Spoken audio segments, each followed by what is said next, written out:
Hello बच्चों, आज मैं आपको एक कहानी सुनाऊंगा। उस कहानी का नाम है ऊंट और सियार। हाँ, तो चलिए शुरू करते हैं। एक बार एक जंगल में एक ऊंट और एक सियार रहते थे। वो बहुत ही अच्छे दोस्त थे। जंगल के पास में ही एक नदी भी थी। एक दिन सियार को पता चला कि नदी के किनारे खरबूजों का एक खेत है। उसके मुंह में तो जैसे पानी भर आया, लेकिन वह अकेला तो नदी पार नहीं कर सकता था। इसीलिए उसने एक आइडिया लगाया। वह ऊंट के पास गया और खरबूजों के बारे में ऊंट को बताया।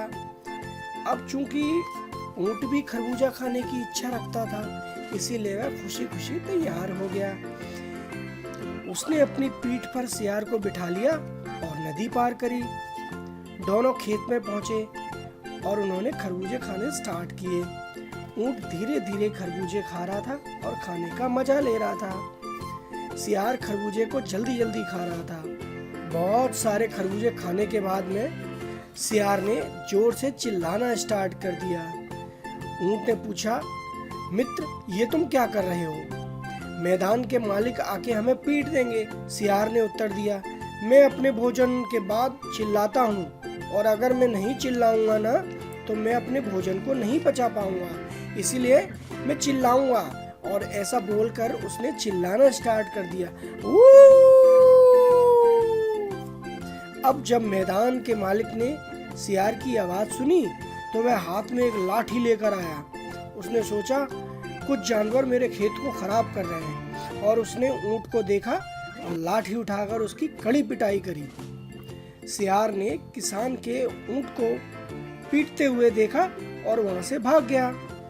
अपनी जान बचाने के लिए जैसे तैसे ऊंट भी वहां से जान बचाकर भागा।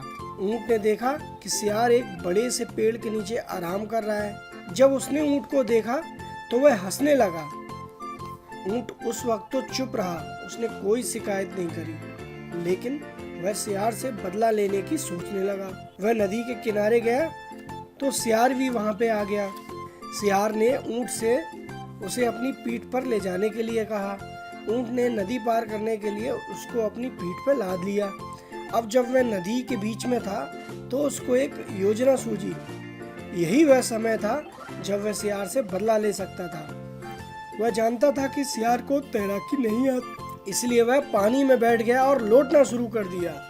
अब सियार तो जैसे घबरा गया और बोला, अरे मेरे दोस्त, ये आप क्या कर रहे हो? क्या आप नहीं देख रहे हो कि पानी बहुत ही गहरा है? अगर मैं गिरूंगा तो पानी में डूब जाऊंगा।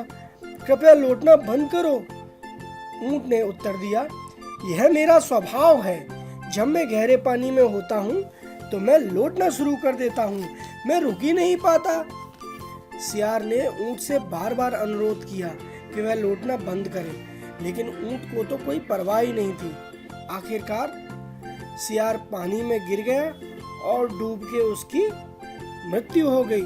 इस तरीके से सियार ने ऊंट को धोखा दिया, और ऊंट को भी जब मौका मिला तो उसने उसको बदले में धोखा दिया। तो इस कहानी से हमें क्या शिक्षा मिलती है?